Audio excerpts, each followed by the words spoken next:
They say some kings are born to command armies and bend history by force of will. John was born into something colder, a dynasty already overflowing with heirs, egos, and grudges. As the youngest son of Henry II, he arrived without expectation, without land, without a future carved for him. In royal families, that is not safety, it is danger. John grew up watching power from the outside. His brothers trained with swords, commanded men, earned admiration.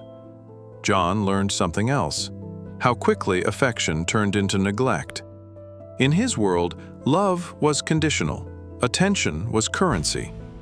They gave him a name that stuck like a curse: Lackland. No duchy, no inheritance, no army to command. What John lacked in territory, he compensated with suspicion. He watched, he remembered, and he learned that power could be taken by calculation, not courage. When Richard rode east on crusade, John remained behind. Not idle. He negotiated. He schemed.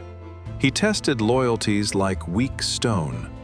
Where others sought honor, John sought leverage, and England learned how dangerous a waiting prince could be.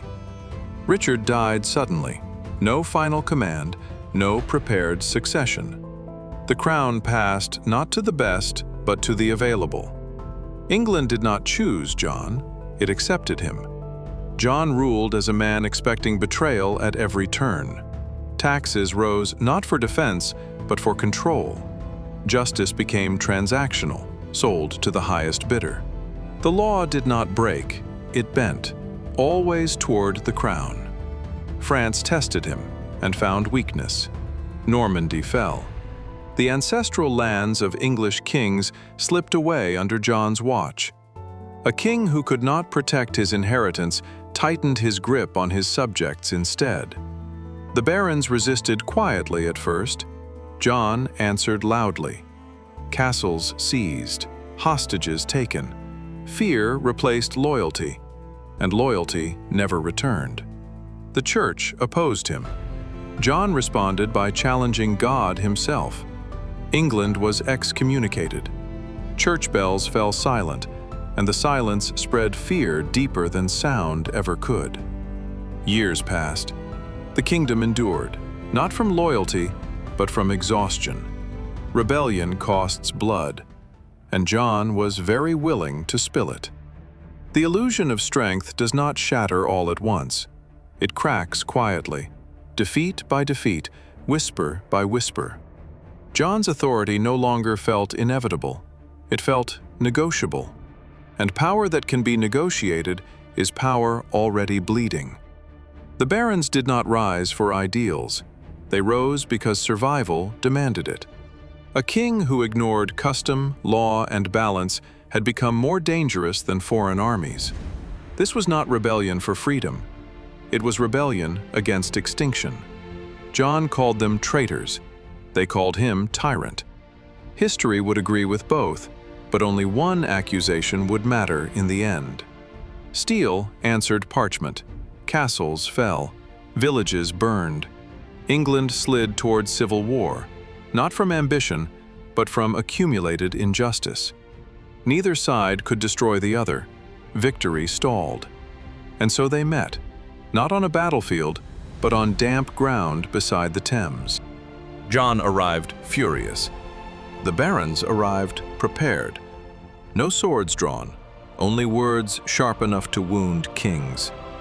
Clause by clause, they carved limits into kingship. Justice would no longer be private property. Imprisonment required judgment. Taxation required consent. Power, for the first time, required restraint. John listened. He despised every sentence. But surrounded, outnumbered, exposed, he pressed his seal into wax. Not as agreement, as surrender. Magna Carta was not democracy. It was not equality. It was something more dangerous, a boundary, a line the crown could not cross alone. John never planned to obey it. He appealed to Rome, declared the charter void. The ink was barely dry when Betrayal returned to its familiar place. The charter was signed, but John never believed in papers strong enough to bind a king. Within weeks, he was already searching for a way out, appealing to Rome, calling the agreement forced, illegitimate, temporary. To John, Magna Carta was not law. It was humiliation waiting to be erased. Civil war returned almost immediately. French banners appeared on English soil. Barons switched sides.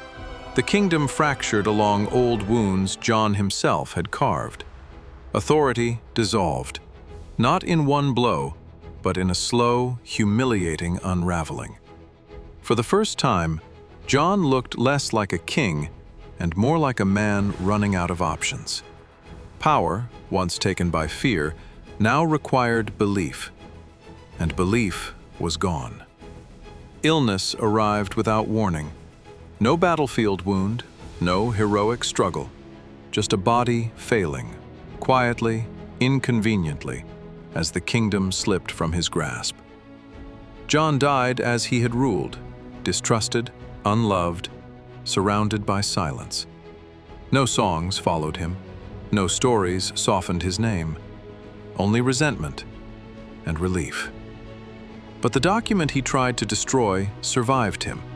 Magna Carta was copied, stored, remembered. Whenever kings reached too far, someone pulled it from a chest and pointed to the line John was forced to sign. It did not create freedom overnight.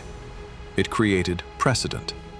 And precedent is how power learns fear. Future rebels would invoke it. Judges would cite it. Empires would reinterpret it. All because one king pushed too far and was finally pushed back. John never meant to change the world. He meant to dominate it. But history does not reward intention. It records consequence. King John of England, a tyrant remembered not for what he built, but for the limits his failure forced into existence. Sometimes, progress is born not from virtue, but from fear of its absence. Magna Carta did not promise justice for everyone. It did something more radical for its time. It declared that power itself could be questioned, that even a crowned head stood beneath written rules, not above them. Future kings learned quickly: rule with care, or rule with resistance. The crown no longer ruled alone. It ruled under memory. Each time power stretched too far, someone reached for the parchment, not as scripture, as evidence. Barons became parliaments. Petitions became statutes. Resistance learned to speak the language of law. Across centuries, the words traveled. They crossed borders. They crossed oceans. They outlived the kingdom that birthed them. Revolutionaries quoted it. Judges refined it. Constitutions echoed it. All without ever forgiving the man who made it necessary. John's name faded into infamy, but his mistake gained permanence. History rarely remembers tyrants kindly, but it remembers their limits clearly. Freedom is rarely gifted. It is negotiated, extracted, forced from power at moments of weakness. King John never intended to change the future. He tried to dominate the present. But domination leaves records, and records outlive rulers. Not all progress is led by heroes. Some is dragged forward by failure. Some is born from watching power break trust one time too many. John ruled with suspicion. He died without loyalty. But in dying, he left behind something kings would fear forever: a boundary. The crown learned to fear the page. The sword learned to pause. Because once, a king went too far and was forced to step back. King John of England, a ruler remembered not for conquest, but for proving that unchecked power must eventually answer to something greater than itself. Sometimes history does not need a hero. It needs a warning. And sometimes that is enough to change the world.